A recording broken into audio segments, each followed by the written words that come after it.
കമലയുടെ ശാപം ഒരു പേടിപ്പെടുത്തുന്ന സ്വപ്നമായിരുന്നില്ല. നിങ്ങൾ ഓരോരുത്തരുടെയും നെഞ്ചിൽ തീരാത്തൊരു ചോദ്യചിഹ്നം ബാക്കിവെച്ചാണ് ഒന്നാം ഭാഗം അവസാനിച്ചത്. ആ ഇരുണ്ട വീടിൻ്റെ നിഴലിൽ കമലയുടെ കാൽക്കീഴിൽ കുഴിച്ചു മൂടപ്പെട്ടത് ഒരു രഹസ്യം മാത്രമായിരുന്നു. ആ ശാപം തലമുറകളെ പിന്തുടർന്ന് ഒടുവിൽ കമലയുടെ കഴുത്തിൽ കുരുങ്ങിയിരിക്കുന്നു. അവൾ കണ്ടത് വെറുമൊരു സ്വപ്നമായിരുന്നു, അതോ നൂറ്റാണ്ടുകൾക്ക് മുമ്പ് നടന്ന ഒരു ക്രൂരമായ കൊലപാതകത്തിൻ്റെ സാക്ഷ്യമായിരുന്നു? ഇല്ല, ഒന്നാം ഭാഗം വെറുമൊരു തുടക്കം മാത്രമാണ്. ഈ നിമിഷം മുതൽ കമലയുടെ ജീവിതം മരണത്തിനും യാഥാർത്ഥ്യത്തിനും ഇടയിലുള്ള നേർത്ത നൂലിലാണ്. അവളെ വേട്ടയാടുന്ന ആ നിഴൽ ആരുടേതാണ്? നിങ്ങൾ കാത്തിരിക്കുന്ന ആ ഞെട്ടിക്കുന്ന സത്യമിതാ വെളിപ്പെടുന്നു.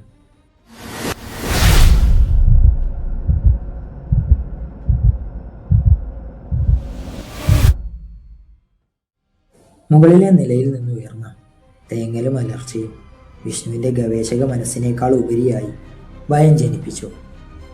എങ്കിലും ഈ സാഹചര്യം ഒരു സാധാരണ കാര്യമായിരുന്നില്ല.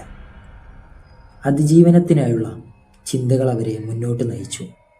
നമുക്കിവിടെ നിൽക്കാൻ കഴിയില്ല ശ്രീദേവി. ഒന്നുകിൽ വാതിൽ തുറക്കാൻ ഒരു വഴി കണ്ടെത്തണം, അല്ലെങ്കിൽ എവിടെയെങ്കിലും നമ്മൾ ഒളിക്കണം, വിഷ്ണു പറഞ്ഞു. പക്ഷേ ആ ശബ്ദം, ആ സ്ത്രീ എൻ്റെ പിറകിൽ, അവൾ ഇവിടെയുണ്ട്. ശ്രീദേവി കണ്ണാടിയിൽ നിന്ന് കണ്ണെടുക്കാതെ വിറച്ചു. പെട്ടെന്ന് അവർ നിന്ന ഊൺമുറിയുടെ മൂലയിലായി നിലത്ത് എന്തോ ഒന്ന് തിളങ്ങുന്നതായി വിഷ്ണു ശ്രദ്ധിച്ചു. ശ്രീദേവിയുടെ വീഴ്ചയിൽ മേശപ്പുറത്ത് നിന്ന് വീണുപോയ എന്തോ ഒന്നായിരുന്നു അത്. ടോർച്ച് വെളിച്ചത്തിൽ വിഷ്ണു അത് എടുത്തു. അതൊരു പഴയ ഡയറിയായിരുന്നു. അതിൻ്റെ താളുകൾ ഈർപ്പം കാരണം അല്പം വീർത്തിരുന്നു, പക്ഷേ അകത്തെ എഴുത്തുകൾ മാഞ്ഞിരുന്നില്ല. ഡയറി വായിക്കാൻ തുടങ്ങും മുമ്പേ മുകളിൽ നിന്നും വന്ന ശബ്ദം വീണ്ടും അവർ കേട്ടു.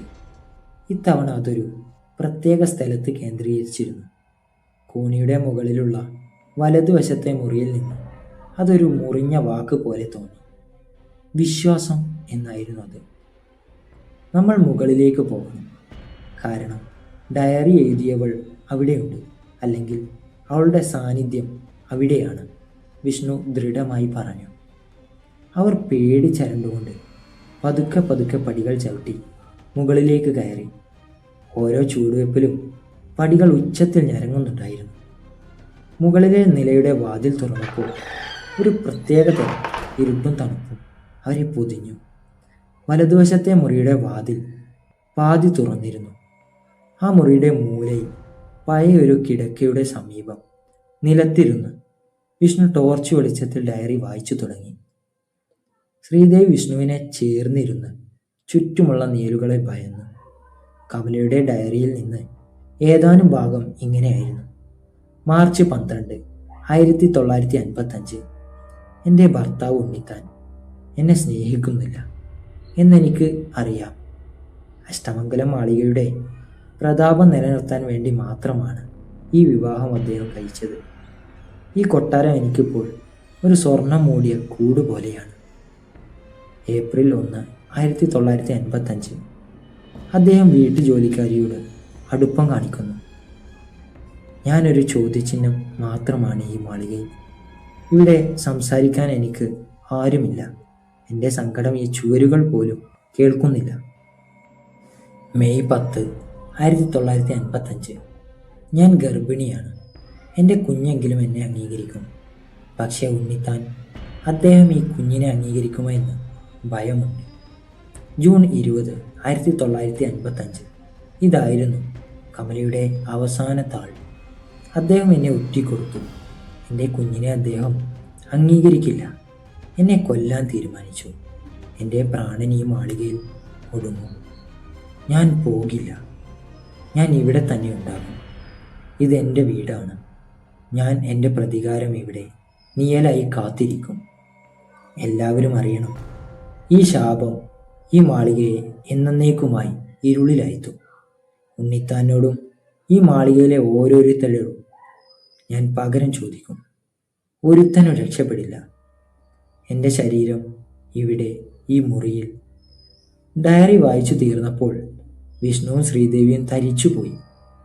ഭർത്താവിനാൽ ചതിക്കപ്പെട്ട് ഗർഭിണിയായിരിക്കുമ്പോൾ കൊല്ലപ്പെട്ട യുവതിയുടെ രോദനമായിരുന്നു അത്. അവൾ ഈ മുറിയിൽ, ശ്രീദേവി പതുക്കെ പറഞ്ഞു. ആ നിമിഷം അവർ ഇരിക്കുന്ന മുറിയിലെ അന്തരീക്ഷം ഭയാനകമാം വിധം കനത്തു. പുറത്തു നേരം പൂർണ്ണമായി ഇരുട്ടിയിരുന്നു. വിഷ്ണുവിൻ്റെ കയ്യിലെ ടോർച്ച് വെളിച്ചം പതിയെ മങ്ങാൻ തുടങ്ങി. അവർക്ക് ചുറ്റും ഒരു തണുത്ത കാറ്റ് വീശുന്നുണ്ടായിരുന്നു. പക്ഷേ എവിടെയും വാതിലുകളോ ജനലുകളോ തുറന്നിരുന്നില്ല.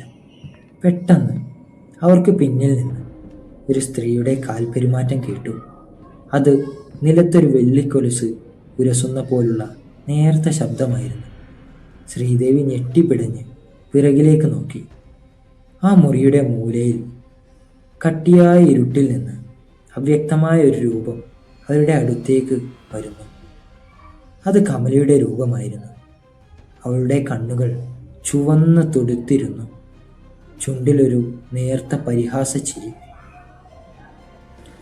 കമലയുടെ ശബ്ദം മുറിയിലെ തണുപ്പിൽ അലിഞ്ഞെത്തി. നിങ്ങൾ എന്തിനു വന്നു? നിങ്ങൾ അവനെപ്പോലെ. ശ്രീദേവിയുടെ ടോർച്ച് പൂർണ്ണമായും അണഞ്ഞു. മുറിയിലെ ഏക വെളിച്ചം വിഷ്ണുവിൻ്റെ മൊബൈൽ ടോർച്ച് മാത്രമായിരുന്നു. ആ വെളിച്ചം അവളുടെ മുഖത്തേക്ക് തെളിയിച്ചപ്പോൾ അവളുടെ മുഖം കണ്ട് ശ്രീദേവി ഭയന്ന് വിറച്ചു. വായിൽ നിന്നും ശബ്ദം പോലും പുറത്തു വന്നില്ല. വിഷ്ണുവിന് തൻ്റെ ശരീരത്തിലെ ഊർജം പൂർണ്ണമായും ചോർന്നു പോകുന്നതായി തോന്നി. കമലയുടെ രൂപം അവരുടെ അടുത്തേക്ക് വേഗത്തിലെടുത്തു. പോവുക, ഞങ്ങളെ വെറുതെ വിടുക, വിഷ്ണു ഉറക്കെ അലറി. പെട്ടെന്ന് കമലയുടെ രൂപം കൈകൾ വിരിച്ച് അവരെ ആലിംഗനം ചെയ്യാൻ എന്ന പോലെ മുന്നോട്ട് വന്നു.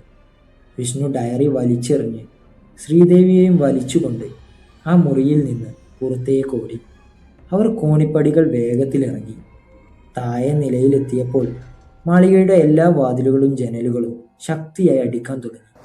ഭയങ്കരമായ ശബ്ദം. താഴെ ഹാളിൽ വെളിച്ചം നൽകിയിരുന്ന ടോർച്ചും അണഞ്ഞു. ഇപ്പോൾ കയ്യിലുള്ള മൊബൈൽ ടോർച്ച് മാത്രമാണ് ഏക ആശ്രയം. വാതിൽ എങ്ങനെയെങ്കിലും തുറക്കണം, ശ്രീദേവി വിറച്ചുകൊണ്ട് പറഞ്ഞു. വിഷ്ണു തൻ്റെ കയ്യിലെ ഇരുമ്പ് ദണ്ട് ഉപയോഗിച്ച് വാതിലിൻ്റെ പൂട്ട് തകർക്കാൻ ശ്രമിച്ചു. കമലയുടെ തേങ്ങൽ ശബ്ദം അവർക്ക് പിന്നിൽ നിന്ന് ഉയർന്നു. അത് കൂടുതൽ അടുത്തു വന്നിരുന്നു. നിങ്ങളിവിടെ. വിഷ്ണു വാതിൽ ചവിട്ടി തുറക്കാൻ ശ്രമിച്ചെങ്കിലും അത് അനങ്ങിയില്ല. അവരുടെ അടുത്തേക്ക് പാഞ്ഞെത്തുന്ന ഒരു ഭീകരമായ തണുപ്പ് അവർക്ക് അനുഭവപ്പെട്ടു. കമലയുടെ സാന്നിധ്യം ഇപ്പോൾ അവരുടെ തൊട്ടടുത്തെത്തിയിരിക്കുന്നു. പെട്ടെന്ന് മേശയുടെ മുകളിലുണ്ടായിരുന്ന ഫോട്ടോ ഫ്രെയിം നിലത്തേക്ക് വീഴുകയും ചില്ല് ചിതറിത്തെറിക്കുകയും ചെയ്തു. ആ നിമിഷം കമലയുടെ അലർച്ച ഒരു ഇടിമുഴക്കം പോലെ മാളികയിൽ മുഴങ്ങി നിന്നു. നിങ്ങൾ എൻ്റേതാണ്.